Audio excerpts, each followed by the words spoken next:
दीवार पर टंगी सास। पंजाबी में कहावत है, सास चंगी होवे या ते दीवार ते टंगी होवे। संगीता की शादी भी एक ऐसे ही घर में होती है जहां उसकी सास दीवार पर टंगी होती है। ससुर और पति शादी के पहले दिन उसे सास के फोटो के सामने ले जाते हैं, जहां ससुर जी कहते हैं, बेटा बेटा संगीता, ये तुम्हारी सास थी, बहुत नेक और भली, लेकिन थोड़ी गुस्सैल थी। गुस्सा आने पर सब तहस नहस कर देती थी, पर अब ये इस दुनिया में नहीं है। हाँ संगीता, माँ होती तो तुम इनकी कोई बात टाल नहीं सकती थी, वरना तो माँ घर में भूचाल ले आती। संगीता मन में खुश होती है कि अच्छा है कि ऐसी औरत अब इस घर में नहीं है, लेकिन दिखावे के लिए वो जैसे ही सास की फोटो के सामने हाथ जोड़कर खड़ी होती है, ये क्या? सास उसे देखकर मुस्कुराने लगी। संगीता आंखों को मलकर एक बार फिर से देखती है, लेकिन फिर सास के चेहरे का भाव, भंगिमा यानी एक्सप्रेशन बिल्कुल बदले होते हैं। वो अपने पति और ससुर को कहती है, माँ की तस्वीर तो स्माइल कर रही है। ना ना बेटी, ये कैसे संभव है? ज़रूर तुम्हें कोई गलती हुई होगी, ऐसा कैसे हो सकता है? लगता है तुम शादी की सारी फॉर्मेलिटी करते करते थक गई हो, तुम्हें आराम की ज़रूरत है संगीता। खैर, सारे संगीता की बात को इग्नोर कर कमरे में चले जाते हैं। वैसे सास की फोटो पर एक्सप्रेशन एक के बाद एक बदलते ही रहते हैं।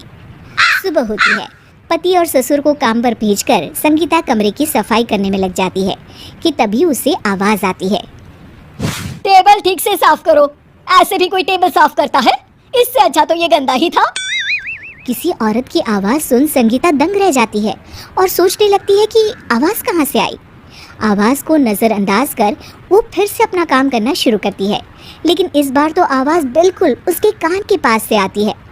मेरा घर है ये, जब तक मैं थी चमका कर रखती थी, हर एक चीज़ शीशे की तरह थी। तुम्हें तो ना सफाई आती है ना कुछ पता है। क्यों तुम्हें मेरे घर की जिम्मेदारी दे दी गई है? पता नहीं तुम में मेरे बेटे को क्या दिखाई दिया। मैं होती तो एक से बढ़कर एक लड़कियों की लाइन लगा देती। अब संगीता को समझने में देर नहीं लगी कि ये आवाज़ किसी और की नहीं बल्कि उसकी सास की है, जो दीवार पर टंगी है। वो उसके पास जाती है और कहती है, नमस्ते सासू माँ, मुझे तो कल ही लग रहा था कि दीवार में कुछ काला है। वो दीवार नहीं, दाल होती है पगली। सही पकड़े हैं सासू माँ। तो क्या हो गया आपको जो आप यहाँ भी चैन से नहीं बैठी हैं? सुना मैंने आपका व्यवहार काफी गुस्से वाला था। चुप रह तू, ज्यादा बकर बकर ना कर। घर का काम करना तो आता नहीं, आई है मुझसे बहस करने। हाँ देखिए सासू माँ, मैं आपसे साफ साफ कह देती हूँ, मुझसे पंगा लेने की कोशिश मत करिएगा। तभी पीछे से संगीता का पति आता है। अरे संगीता, किससे बात कर रही हो? कौन है वहाँ? संगीता की सास की फोटो फिर से पहले जैसी हो जाती है।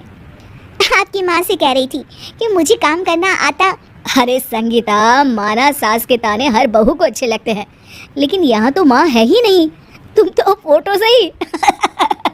तुम भी लाजवाब हो संगीता। किसी को विश्वास नहीं होता कि संगीता अपनी मरी हुई सास की फोटो से बात करती है। वहीं आए दिन संगीता की सास संगीता को किसी न किसी बात पर आते जाते ताने देती। संगीता को भी अब सास के तानों और उनसे बात करने की आदत हो गई। वो कभी खानदान की कहानी तो कभी तीज त्योहार कैसे मनाए या किसी व्यंजन की रेसिपी सास से ही पूछती।